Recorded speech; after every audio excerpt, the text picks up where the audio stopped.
प्रधानमन्त्रीसँग चाहिँ कांग्रेसका दुईटा महासचिव 1 घण्टा त्यहाँ छलफल गरे भन्ने कुरा छ। अनि बाहिर आएको समाचार अनुसार चाहिँ एमालेलाई चुनावको लागि सहमत गराइदिनु पर्यो भन्ने त्यहाँ एजेन्डा थियो भन्ने छ। अब के बिस्तारै कतिपय एमालेहरू के भन्दैछन् भनेदेखि यो जेनजी विद्रोह उठाउनेमा मुख्य भूमिका भनेकै गगन थापा हो भन्दै गगन थापाको घर आफैले आफ्नै घर आगो लगाएको होइन सम्म पनि भन्दैछन्। किनभने उनको घर एमालेले आगो लगाएको भन्ने गगनको भनाइ थियो। अब प्रचण्डले पनि अघिल्लै दिन आफ्नो व्यवस्थापन गरिसकेको खाली घरमा आफ्नै प्रायजनामा आग लागि गराइएको भनेपछि त सबै हद पार गर्यो नि यसले त। यति यो चाहिँ भ्रष्टीकरण भएर गयो कि के हो त कुरा। अब अहिले हरेक जसो आगजनीमा चाहिँ माओवादीका युवाहरू भन्ने कुरा आइरहेछ र एकले अर्काको भन्ने कुरा आइरहेको थियो हिजोसम्म। अब बालन शाहले चाहिँ दोकानमा बसेर बच्चाहरूको रगत पिउँछौ अनि मलाई लुसिफर भन्छौ भन्दै थिए अस्तिको दिनसम्म। हिजोदेखि त उनी मुखै छाड्न थाले। एउटा सडकको आवारा जस्तोले प्रयोग गर्ने शब्द घुसाएर उनी फेसबुक स्ट्याटस लेख्दैछन्।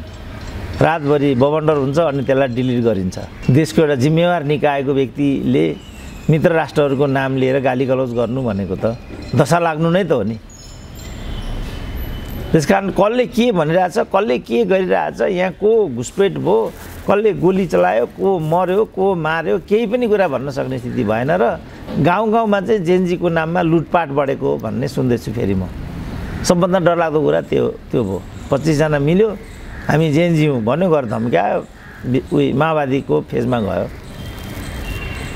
सबै कुरा पैसामा गएर चाहिँ केन्द्रित हुन पुग्यो भनेपछि यसले एउटा अस्तव्यस्तता र अराजकता ल्याउने भन्दा परतिर केही पनि नहुने देखिन्छ। अब त्योसँग कसरी चाहिँ जुझ्ने, त्यसलाई कसरी चाहिँ सल्टाउने अनि कानुन व्यवस्था कसरी बनाइराख्ने।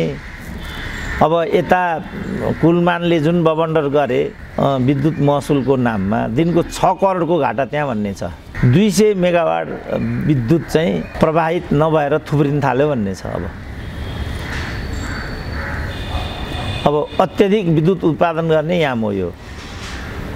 ठिक त्यही बेला चाहिँ विद्युत आपूर्ति कटौतीको नाममा उद्यमीहरूलाई चाहिँ कज्याउने नाममा दिनको 6 करोड घाटा भनेको त डरलाग्दो घाटा हो नि। उता 40,000 चाहिँ बेरोजगार भए, त्यति नै राजस्व गुम्ने भयो भनेपछि यो त चान्चुने कुरा त होइन।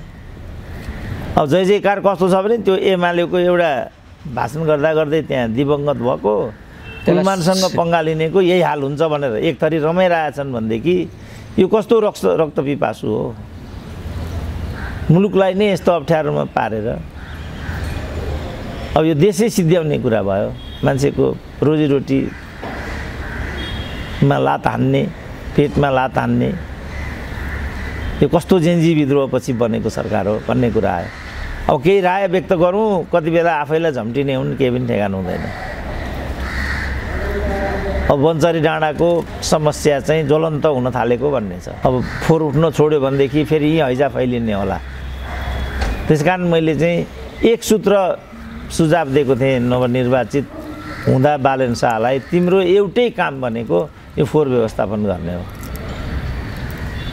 यसको लागि जसरी चाहिँ सभ्य मुलुकमा फोहोर व्यवस्थापन गरिएको हुन्छ, सम्पूर्ण स्रोत त्यसमा खनाएर भए पनि स्थायी फोहोर समाधान गर्यो भने तिमी नै एउटा सिद्धहस्त मेयर हुन्छौ यो देशको, तिमीले अरू केही पनि गरिरहनु पर्दैन मैले भनेको थिएँ। तर उनी फोहोरतिर लागेनन्, सिंहदरबार जलाउँछु भन्नतिर लागे। फेरि अनि दलहरूसँग टक्राउ पर्यो उनको। फोहोर जम्मा भयो भनेदेखि यातायात मन्त्रालयको अगाडि लगेर थुपारिदिने। विमानस्थल काठमाडौँ परिसरभित्र छ, तिमीहरूले विचार गर्नु भनेर धम्क्याउने। यस्तो गर्न थालेपछि उनीहरूको बिचमा चाहिँ द्वन्द्व बढेको बढै भयो। त्यसको पराकाष्ठा अब देशले बेहोरो। उनीहरूको द्वन्द्व हो नि यो। सङ्घीय सरकार र काठमाडौँ महानगरपालिका बिचको द्वन्द्व हो यो। अब त्यसको चपेटामा अब सिङ्गो राज्यका संरचनाहरू मुलुकको सार्वभौमिकतामाथिको हमला हो नि यो व्यवस्थापिका कार्यपालिका न्यायपालिकामाथिको प्रहार भनेको त राज्यको सार्वभौमिकतामाथिको हमला हो नि र वास्तवमा राज्यले आत्मसमर्पण गरेको अवस्था हो 24 गते भदौ। अब त्यसपछि जसरी जेनजीको नाममा यो विद्रोह भएको थियो ती जेनजीहरूको हातमा सत्ता जानुपर्नेमा पुरानै खेलाडीहरूको हातमा चाहिँ सत्ता गइसकेपछि त्यसले पूर्णता पनि पाउन सक्ने समस्या चाहिँ जटिल बनेर आयो। किनभने नीति एउटाको छ, नेतृत्व अर्काकै हुन पुग्यो। नेतृत्व त्यसको हुनुपर्छ जसको नीति हो। भनेपछि नीति भनेको तोडफोड गर्ने हो, नेताहरूको घरमा आगजनी गर्ने हो र पुरानो सत्ता संरचनालाई सिद्ध्याएर नयाँ सत्ता संरचना खडा गर्ने हो। नीति चाहिँ त्यो हो। अब नीति त्यो भने त्यसको नीतिकार नै सत्तामा जानुपर्नेमा ठ्याक्कै उल्टो भयो। पुरानो प्रधान न्यायाधीश, पुराना सचिव, पुराना एमडी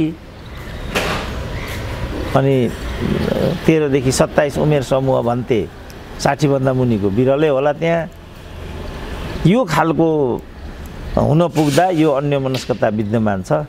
मलाई लाग्छ यसले यो अन्तर्द्वन्द्वलाई, अन्यमनस्कतालाई, अन्योलता र अस्पष्टतालाई निरूपण गर्दैन, निराकरण गर्दैन, बढारै लैजान्छ।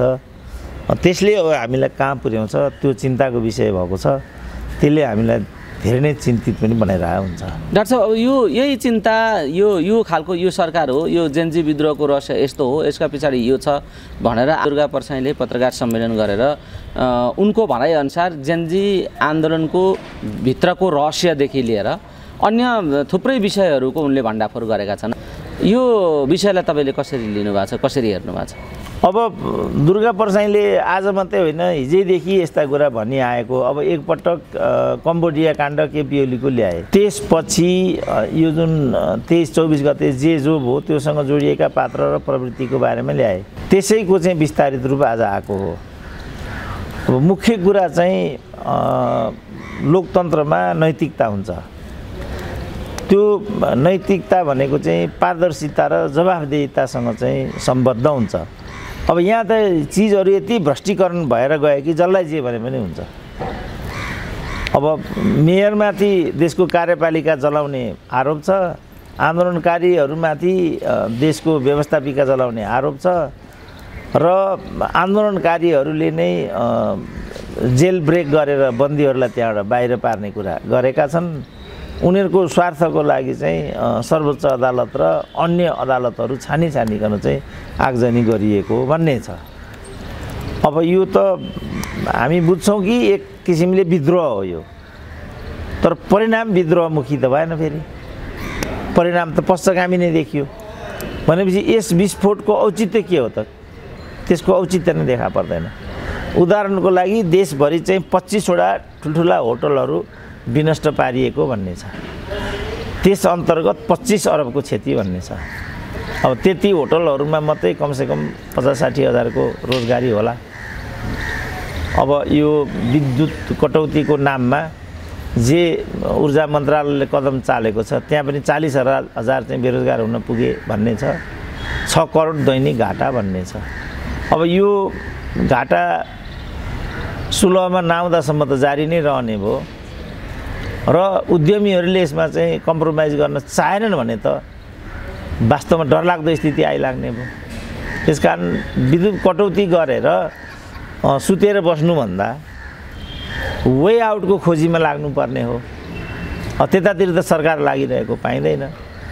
अब अन्धवेग यस्तो छ कि अब उद्यमीहरूले महसुल नबुझाउँदाखेरि चाहिँ चुप लागेर शान्ति मानेर बस्ने, उनीहरूलाई दण्डित गरिएको कुरालाई चाहिँ के नै भयो भन्ने भाष्यतिर जाने हो भनेदेखि यो चाहिँ राष्ट्रघाती कुरा हुन्छ भन्ने भयो। अब यिनीहरूको विचारमा उद्यमीहरूलाई लखेट्नु राष्ट्रघात हो, उनीहरूको विचारमा उद्यमीहरूले महसुल भुक्तानी नगर्नु चाहिँ राष्ट्रघात हो। वास्तवमा यही दुईटा कुराको वरिपरि यो चिज घुमिरहेको छ भन्ने कुरा स्पष्ट हो। तर यति लामो समयसम्म यो बकौता किन रह्यो भन्ने कुरा विचारणीय हुन्छ। जुन लामो अवधिको ठुलो हिस्सामा चाहिँ त्यसको प्रमुख कार्यकारी चाहिँ अहिलेका ऊर्जा मन्त्री आफै थिए। एउटा यो प्रश्न छ। अर्को चाहिँ दुईजना विज्ञ व्यक्तिहरूको मैले यो बारेमा साक्षात्कार सुनेको थिएँ। एकजना त जलस्रोत मन्त्री रहिसकेका दीपक गेवाली, अर्को चाहिँ त्यही विद्युत विभागका एमडी रहिसकेका चाहिँ मुकेश काफ्ले।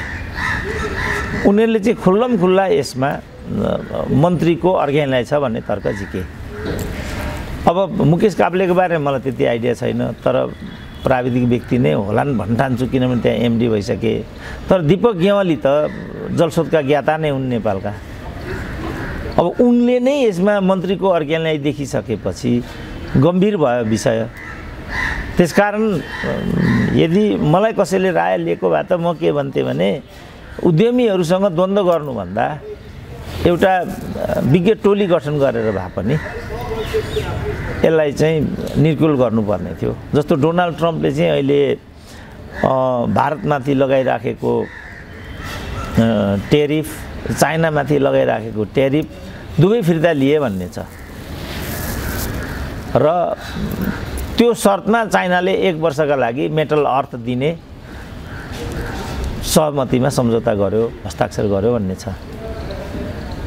अमेरिका जस्तो मुलुक, डोनाल्ड ट्रम्प जस्तो मुलुकले हात उठाउनु पर्यो नि त। आखिर पार लाग्दो रहेछ नि त, किनभने यो लडाइँ भनेको मेटल अर्थलाई लिएर रहेछ। त्यो कुरा हामीलाई थाहा पनि थिएन। मेटल अर्थ चाहिँ चाइनासँग मात्रै रहेछ। त्यो नदिने हो भनेदेखि आजभोलिका जति पनि यो इलेक्ट्रोनिक्स ट्रेडहरू छन्, कम्प्युटर, घडी, रेडियो, ल्यापटप, टेलिभिजन, अब यो स्पेसको प्रोग्रामिङ, यो विमानतिर कहीँ पनि चाहिँ मेटल अर्थ बिना नहुँदो रहेछ।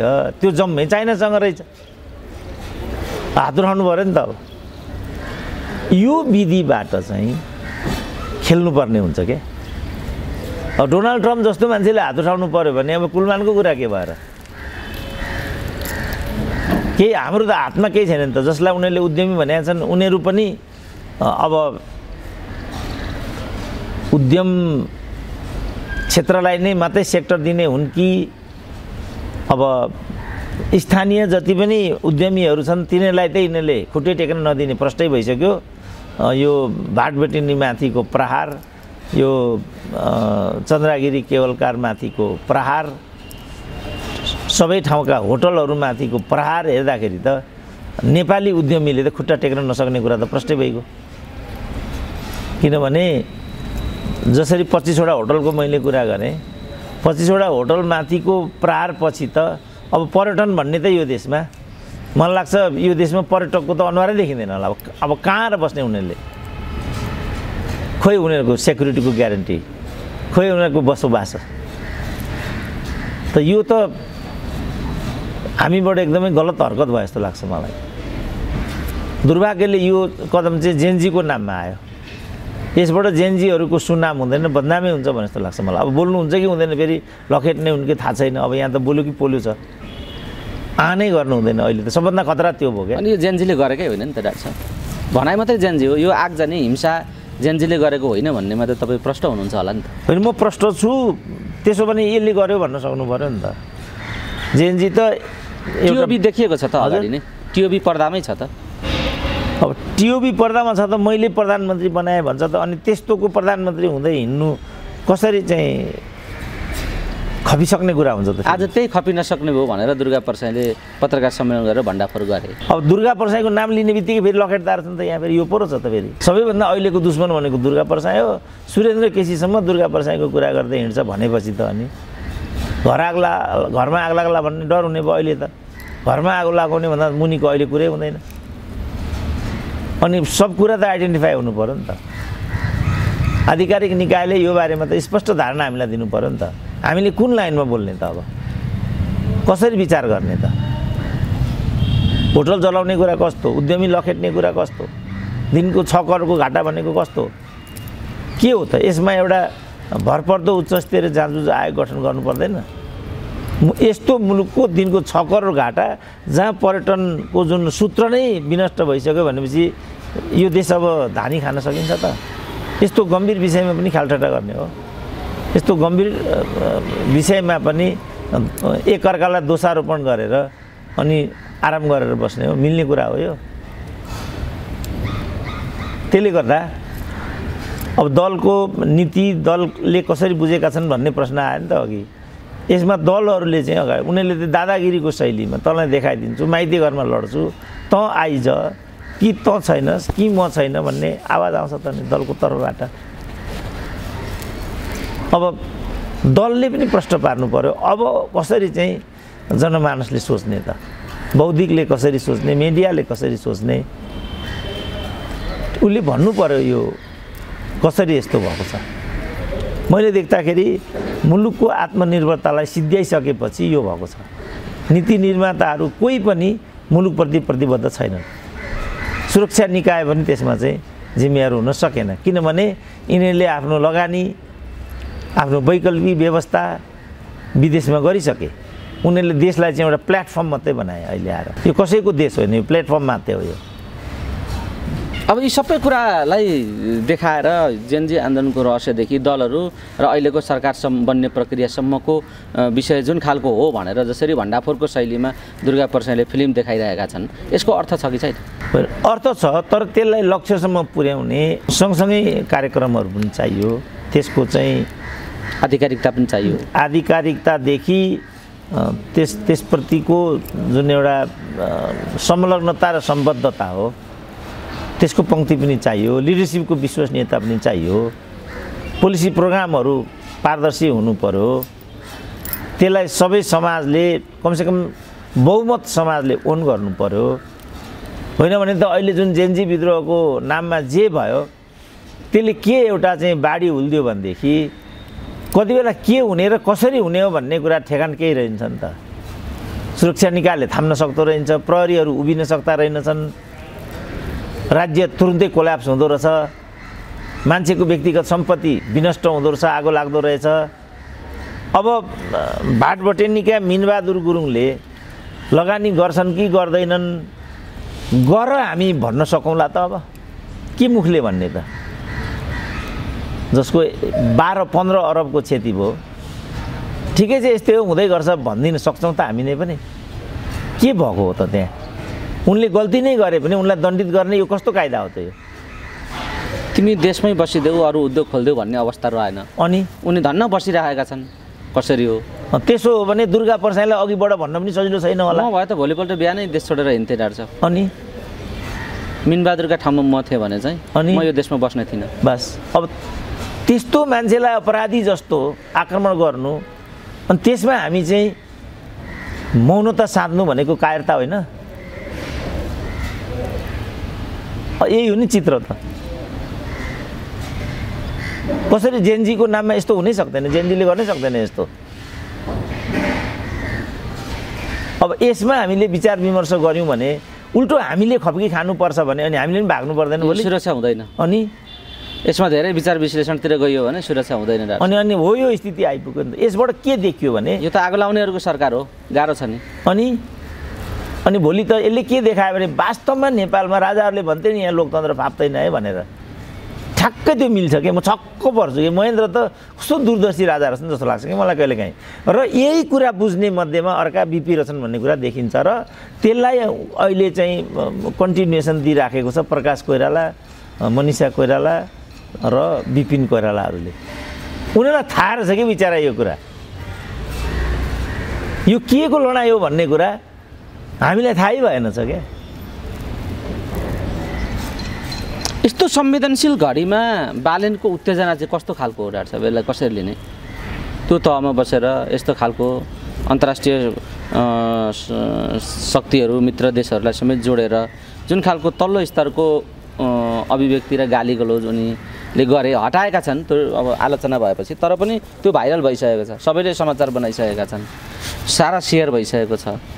यस्तो खालको उत्तेजना यति संवेदनशील अवस्थामा उनी किन यस्तो गरिराखेका छन्? त्यो गैर जिम्मेवारीपनकै कुरा हो कि उनी यसो गर्न चाहन्छन्? अब त्यो बारेमा त उनका भक्त र उनले नै प्रश्न पार्नुपर्ने कुरा छ। यो कतिको क्षम्य छ भन्ने प्रश्न गम्भीर हुन्छ। किनभने प्रधानमन्त्री नै भन्दैछिन् म माथि बालेन शाहको चरम दमन छ, दबाब छ। हाम्रो बुझाइ चाहिँ उनलाई प्रधानमन्त्री उनीहरूले नै बनाएको भन्ने लगायतको छ र उनीद्वारा संरक्षित नेपो बिबी भनौँ न, नेपो बेबी यिनीहरूले भन्थे वास्तवमा साक्षात रूपमा अहिले देखिएको नेपो बेबी त बालन नै हुन् नि त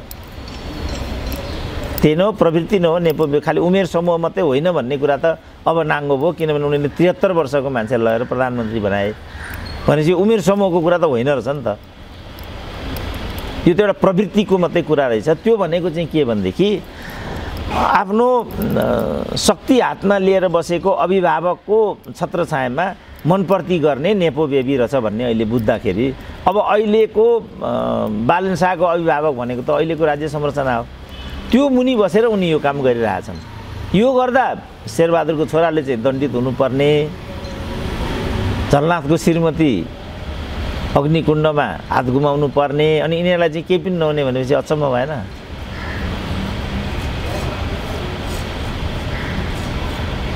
त्यसकारण सूर्य थापाको कुरा अब अहिले हाम्रो यहाँ 2-3 जना आए एकजना महेश बस्नेतले हिम्मत देखाए त्यसपछि ज्योति मगरले अब उनलाई त अब अश्लीलता प्रदर्शन गर्ने कलाकार भनेर बदनाम गरिएकोमा सबैभन्दा श्लील र सभ्य कलाकार त ज्योति मगर पो रहेछिन् भनेर मानिसहरू स्ट्याटस लेख्न थाले उनका 2-3टा स्ट्याटसहरूले चाहिँ देशै हल्लायो हैन त्यसपछि हिजो चाहिँ सूर्य थापा आइपुगेर उनले के भने यो बालन शाह भन्नेलाई त्यहाँ पुर्याउने जो काठमाडौँका मतदाताहरू हुन् तिनीहरू नै अपराधी हुन् र तिनीहरूकै कारणले र तिनलाई हाई गर्ने मिडियाले त्यो अनुसार नै त्यसलाई चाहिँ एक्सेलरेट गर्ने यो गुणवत्ता हामीले गुमाएको फल आज देशले भोगेको हो नि त जस्तो त्यही खगेन्द्र सुनार भन्ने चाहिँ बिचरा खगेन्द्र बहादुर सुनार भन्ने दैलेखको त्यही मान्छे रहेछ जो बहुविवाह हो तर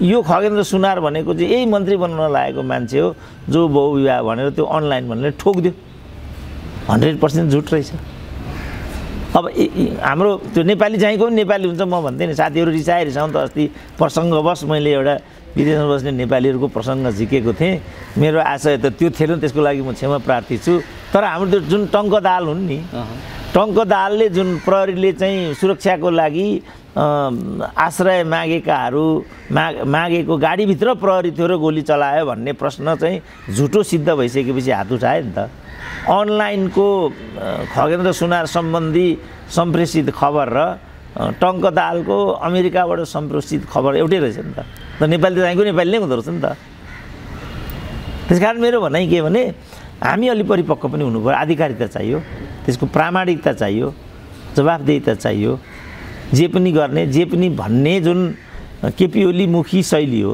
त्यो शैलीले देशलाई आज यहाँ ल्याइपुर्यायो नि त उनको जथाभावी बोल्ने जे पनि बोल्ने जहाँ पनि जाने सबैलाई हेप्ने जुन दम्भी र अहङ्कारी संस्कार र शैली हो त्यसलाई चाहिँ मान्छेले ओन गर्न चाहेनन् क्या किनभने त्यो चाहिँ स्वामित्व ग्रहण गर्न लायकको थिएन शैली अब यो सबैमा यो हाबी छ हैन शेरबहादुर बोल्छन् बोलेकै बुझिँदैन शेखर कोइरालाको परिपक्वता देखा पर्दैन हैन मेचीमा जान्छन् एउटा कुरा भन्छन् काठमाडौँमा आउँछन् अर्को कुरा भन्छन् एमाले माओवादीसँग गठबन्धन गर्यो किन माओवादीसँग भन्छन् एमालेसँग गठबन्धन गर्यो किन एमालेसँग भन्छन् अनि गर्नुपर्ने चाहिँ के त प्रश्न नै भएन नि त यो कारणले आजको अस्तव्यस्तता देखा परेको छ म कसैलाई दोषारोपण गर्न चाहन्न यो हाम्रो भ्रष्ट र असक्षम नेतृत्वको राजनीतिलाई पेसा बनाउने स्वास्नीहरूलाई मन्त्री बनाउँदै हिँड्ने स्वास्नीहरूलाई राष्ट्रपति बनाउँदै हिँड्ने छोराहरूलाई चाहिँ ग्रुमिङ गर्ने छोरीहरूलाई मेयर बनाउने महँगो जीवनशैली बाँच्न सिकाउने मादक पदार्थ ग्रहण गर्ने तास खेल्ने चेकुवा पोल्ने पद प्रतिष्ठा बेच्ने यो कुनै राजनीतिक दल कम्युनिस्ट काङ्ग्रेस कम्युनिस्ट डेमोक्रेटको त कुरै छोडिदिउँ कुनै पनि राजनीतिक पार्टीले गर्ने हरकत हो र यो अब यही कुरा मधेसवादीले सिक्यो यही कुरा पछि रासोपाले सिक्यो यही कुरा अन्य दलहरूले सिके हामीले खबरदारी गराउन सिक्यौँ तेरो औँलै भाँदिउँला हाम्रो विरुद्धमा औँला ठडाउँछस् भन्दैपछि हामी पनि हस्क्यौँ किनभने ट्रोल बनाइदिए एकै घन्टामा मर सुरेन्द्र केसी मऱ्यो टु भनेर सँग बजाइदिन्छन् अब आत्तिएर छोराछोरी आइपुगे बाबु त मरेछ भनेदेखि कस्तो हुन्छ त फेरि त्यस कारणले यो कहाँबाट आयो त भन्दा हाम्रो मूल नेतृत्वले हामीलाई चाहिँ पथ प्रदर्शन गरिदिएन एउटा संस्कार आचरण दिइदिएन उसले नै नेतृत्व लियो। हाम्रा पालामा कस्तो गम्भीरता थियो त, हामी कहिले पनि यस्तो गैर जिम्मेवारी गर्दैन थियौँ। हरेक विषयमा हाम्रो चाहिँ अनुशासन हुन्थ्यो, यौनमा, प्रेममा, नेतृत्वमा, राष्ट्रियतामा, हरेक कुरामा हाम्रो चाहिँ संवेदनशीलता हुन्थ्यो। अध्ययनशीलताको त कुरै नगरौँ, हरेक दिन एक्स्ट्रा क्लास हुन्थ्यो, मै जिउँदैछु, पार्टीको मान्छे आएको हुन्थ्यो एउटा, अनि उसले प्रयास गर्थ्यो, गर्दै गर्दै गर्दै गर्दै पार्टीले सोचे जस्तो भएन उसलाई छटनी गरिदिन्थ्यो।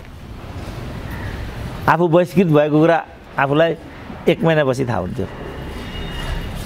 पार्टीका आधिकारिक दस्तावेजहरू आउँथ्यो, त्यो हेरेर हामी धारणा बनाउँथ्यौँ। जस्तो अब अहिले यत्रो डोनाल्ड ट्रम्पको कुरा भयो, चीनको कुरा भयो, अब अरू कुराहरू भए, कसैले केही डकुमेन्ट, केही भाइले कुनै डकुमेन्ट पठाएको छ अहिलेसम्म, कहीँबाट केही आउँछ त? त्यसपछि त दृष्टिविहीन जस्तो भइयो।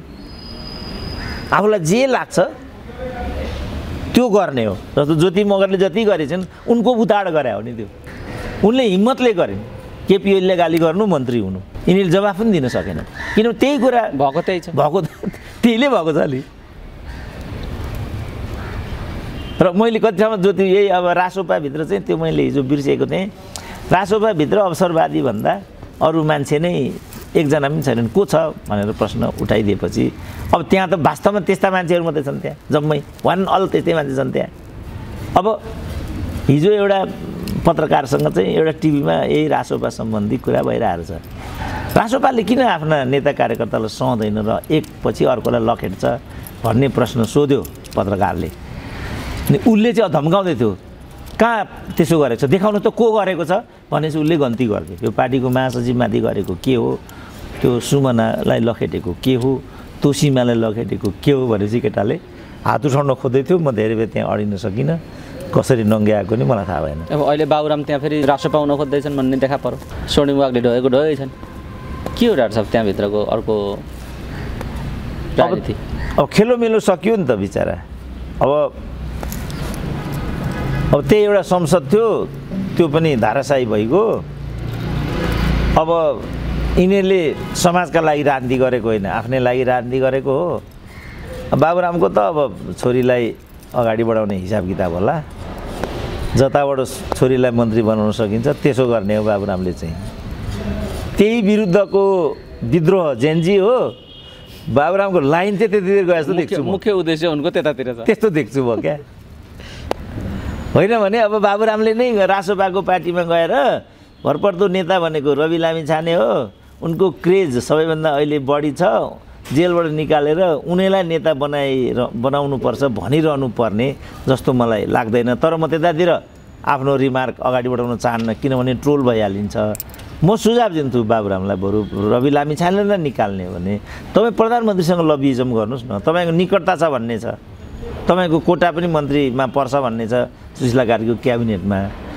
प्रधानमन्त्रीसँग तपाईँ लबी गर्नुहोस्, राजनीतिक निर्णय मन्त्री परिषदबाट गराएर रवि लामिछानेलाई 1 हप्ताभित्र निकाल्नुहोस् बाहिर, सकिएको नि। मलाई बाबुरामले लबी गरेर निकाले भन्ने यति त बुझिहाल्छन् नि। के अरे रवि लामिछानेलाई पनि उनको कोटामा तिम्रो छोरीलाई मन्त्री बनाइदिन्छन्, सिधिहाल्यो नि। डाक्टर साहबले सजिलो बाटो देखाइदिनु भयो, यो अप्ठ्यारो बाटो स्वर्णिम अर्को अरू नेता गुहारेर हिँड्नुभन्दा त्यो वैधानिक बाटो पनि हो, त्यो भूमिका निर्वाह गर्न बाबुरामजी सक्नु पनि हुन्छ। त्यसमा अन्तर्राष्ट्रिय कुरा छ भने त्यो मिलाउन पनि जान्नुहुन्छ, उहाँ जानै राखेकै मान्छे पनि हो। डाक्टर साहबले सजिलो सुझाव दिनुभयो, बाबुरामजीले यो बनाउनु गर्नु भने राम्रै हुन्छ। डाक्टर साहब के भन्न चाहनुहुन्छ जाँदै दर्शक श्रोताहरूलाई चाहिँ तपाईँको के अपिल छ अहिले? अनि सबैको भनाइ के छ भने मुलुक फ्रेजाइल स्थितिमा आयो, विदेशीहरूको खेलोमेलोको अखडा भयो, यसको अस्तित्व बचाउन अब सजिलो छैन, धेरै नै गाह्रो छ। अब संवेदनशील निकायको बारेमा हामीले भन्नु पनि खतराभन्दा खाली हुँदैन। उनीहरू पनि किन यो ठाउँमा आइपुगे बुझिन सक्नु छ। बुझ्न त हामी बुझ्छौँ, किन यिनीहरू पराधीन भइसकेका छन्। अघि पनि हामीले भन्यौँ मुलुक उनीहरूको प्लेटफर्म मात्रै हो। अलिकति अप्ठ्यारो मान न साथी हो, थोरै त लजाओ। जुन देशले तिमीहरूलाई जीवन दियो, पानी दियो, माटो दियो, जन्म दियो, पहिचान दियो, अलिकति पनि त्यो देशप्रतिको कर्तव्य बन्दैन तिमीहरूको? मर्दैन तिमीहरू चाहिँ? तिमीहरूको पनि त क्षणिक समय त हो यो धरतीमा। शक्तिशाली शक्ति लिएर हिँड्नेहरू, जगर फुलाएर हिँड्नेहरू अहिले मुर्जाएर बसिरहेको देख्दैन तिमीहरू? नियति त तिम्रो पनि त्यही हो नि र हाम्रो पनि त्यही हो। हामी जम्मै मिलेर यो देशको झगडा गरौँ न। यो देशप्रति अलिकति भए पनि, अलिकति थोरै भए पनि संवेदनशीलता, जवाफदेहिता बढाउन हामी जम्मै मिलेर। हामी जम्मै मान्छे हौँ, हामीहरू स्वार्थी हुन्छौँ, कम बेसको मात्रै कुरा हो, त्यो कुरा पक्का छ। हुँदाहुँदै पनि अलिकति देशको लागि समय छुट्याउन सकिँदैन, अलिकति देशको लागि त्याग छुट्याउन सकिँदैन। छोरा हेर्नु छ, छोरी हेर्नु छ, मैले माने तिमीहरू किन यो गर्छौ त्यो पनि मलाई थाहा छ। छोराछोरीको लागि गरिरहँदा देशको लागि पनि त अलिकति छुट्याउ न समय, अलिकति छुट्यायो, ध्यान छुट्यायो, अलिकति कन्ट्रिब्युसन छुट्यायो, अलिकति त गर। यो माथिबाट म सबैलाई अनुनय विनय गर्न चाहन्छु, किनभने बिगारेको तलले होइन माथिले नै हो। जति माथि त्यति बिगार्ने कुरा। अहिले प्रेम मगरले भनिरहेछ नि, त्यो बालवाला राष्ट्रपतिको 4वटा घर छ लन्डनमा भनेर। यही हो नि तिमीहरूको पहिचान त। र एउटा दृष्टान्त मात्रै जम्मैको यही छ कुरा। कति एक्सपोज भएको छ, कति एक्सपोज हुन बाँकी छ।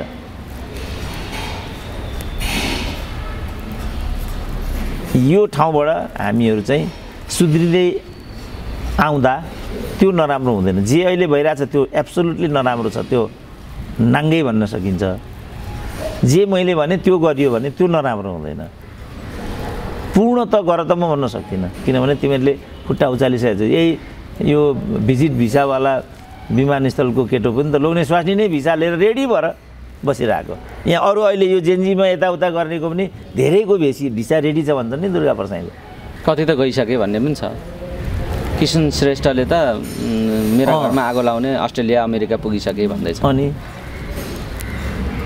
त अस्ट्रेलिया अमेरिकामा पनि त नेपाली समुदाय छ, तर कस्तो हाम्रो बानी लाग्यो भनेदेखि त्यो दीपक खड्का भन्ने जलस्रोत मन्त्री चाहिँ अमेरिका पुगिसक्यो, टेक्सासबाट पनि लखेटे र चाहिँ सिङ्गापुर आइसके सम्म पनि भन्न भ्यायो गोर्खाले। हो नै रहेछ डाक्टर साहब। होइन बाबु, टेक्सासबाट लखेटे गइरहेछ।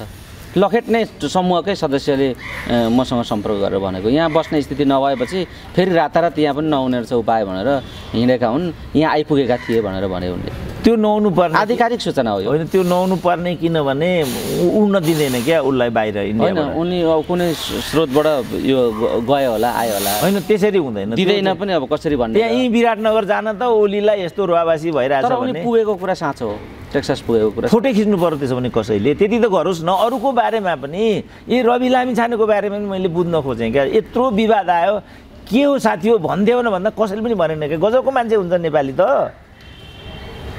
लखेटेपछि लखेटेको लगे गर्छ, बोकेपछि बोकेको बोके गर्छ, टोकेपछि टोके गर्छ क्या। अद्भुत जाति छ क्या यो। तर उनी टेक्सासबाटै फर्केका हुन्। म चाहिँ अहिले पनि पत्याउन चाहन्न। त्यत्रो मान्छेले, अब म उति मेदान्तमा एपोलोमा गएर सुतिरहेको हुँ सबै भनिरहेको छ त उसले। होइनन् सुतेका। त्यसो भने यसको पनि उनले उत्तर दिउन्, साथीहरूले पनि यसले चाहिँ आधिकारिकता दिउन्। हामी चाहिँ यति मात्रै भनेर काम चलाउँ जस्तो लाग्छ कि। हवस् डाक्टर साहब, समय दिनुभयो। यहाँ धेरै धेरै ल, धन्यवाद।